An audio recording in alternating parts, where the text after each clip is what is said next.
Primeira Epístola do Apóstolo São Paulo aos Coríntios, capítulo 13. Ainda que eu falasse as línguas dos homens e dos anjos, e não tivesse caridade, seria como o metal que soa, ou como o sino que tine. E ainda que tivesse o dom de profecia, e conhecesse todos os mistérios e toda a ciência, e ainda que tivesse toda a fé, de maneira tal que transportasse os montes, e não tivesse caridade, nada seria. E ainda que distribuísse toda a minha fortuna para sustento dos pobres, e ainda que entregasse o meu corpo para ser queimado, e não tivesse caridade, nada disso me aproveitaria. A caridade é sofredora, é benigna. A caridade não é invejosa. A caridade não trata com leviandade, não se ensoberbece.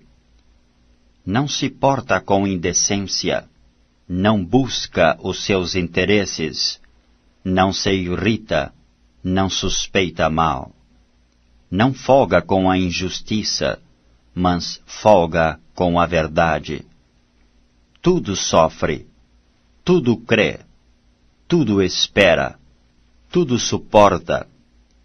A caridade nunca falha, mas havendo profecias, serão aniquiladas. Havendo línguas, cessarão. Havendo ciência, desaparecerá. Porque em parte conhecemos e em parte profetizamos. Mas, quando vier o que é perfeito, então o que o é em parte será aniquilado. Quando eu era menino, falava como menino, sentia como menino, discorria como menino. Mas, logo que cheguei a ser homem, acabei com as coisas de menino. Porque agora vemos por espelho em enigma, mas então veremos face a face. Agora conheço em parte, mas então conhecerei como também sou conhecido.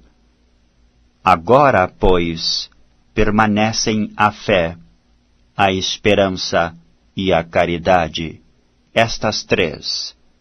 Mas a maior destas é a caridade. Primeira Epístola do Apóstolo São Paulo aos Coríntios, capítulo 14. Segui a caridade e procurai com zelo os dons espirituais, mas principalmente o de profetizar. Porque o que fala língua estranha não fala aos homens, senão a Deus, porque ninguém o entende, e em espírito fala de mistérios. Mas o que profetiza fala aos homens para edificação, exortação e consolação. O que fala língua estranha edifica-se a si mesmo, mas o que profetiza edifica a igreja. E eu quero que todos vós faleis línguas estranhas, mas muito mais que profetizeis, porque o que profetiza é maior do que o que fala línguas estranhas, a não ser que também interprete, para que a igreja receba edificação.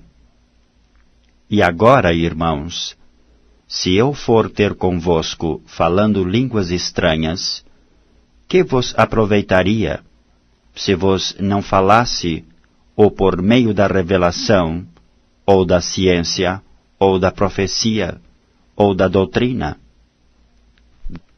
Da mesma sorte, se as coisas inanimadas que fazem som, seja flauta, seja cítara, não formarem sons distintos, como se conhecerá o que se toca com a flauta ou com a cítara? porque se a trombeta der sonido incerto, quem se preparará para a batalha? Assim também vós, se com a língua não pronunciardes palavras bem inteligíveis, como se entenderá o que se diz?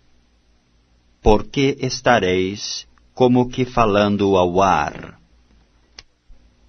Há, por exemplo, tanta espécie de vozes no mundo, e nenhuma delas é sem significação.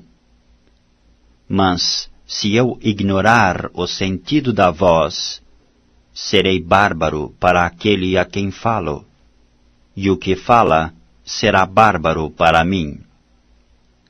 Assim também vós, como desejais dons espirituais, procurai abundar neles, para a edificação da igreja.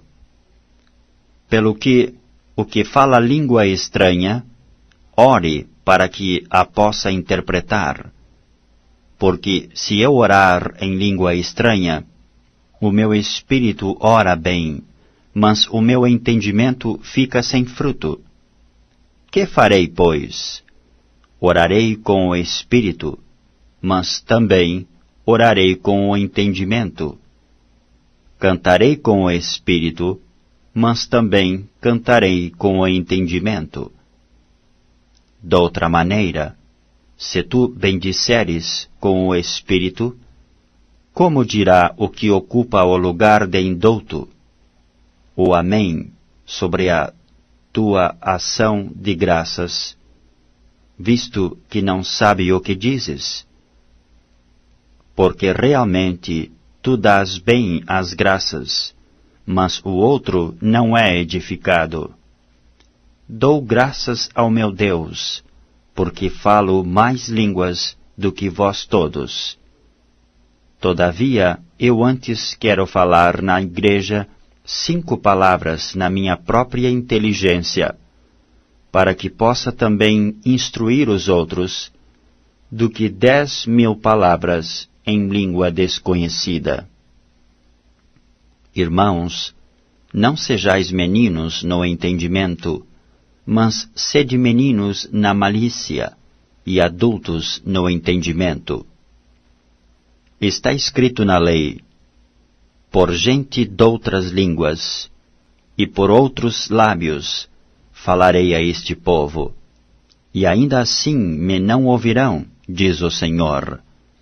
De sorte que as línguas são um sinal, não para os fiéis, mas para os infiéis. E a profecia não é sinal para os infiéis, mas para os fiéis. Se, pois, toda a igreja se congregar num lugar, e todos falarem línguas estranhas, e entrarem indoutos ou infiéis, não dirão porventura que estáis loucos? Mas se todos profetizarem, e algum indouto ou infiel entrar, de todos é convencido, de todos é julgado.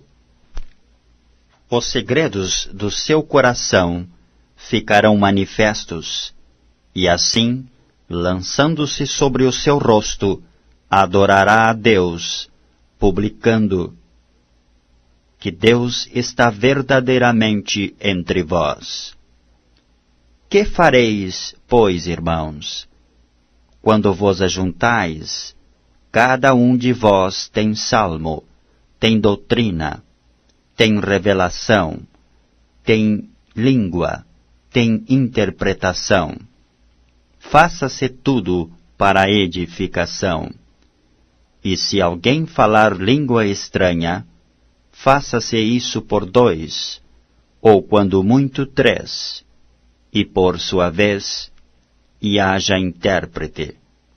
Mas, se não houver intérprete, esteja calado na igreja, e fale consigo mesmo e com Deus. E falem 2 ou 3 profetas, e os outros julguem.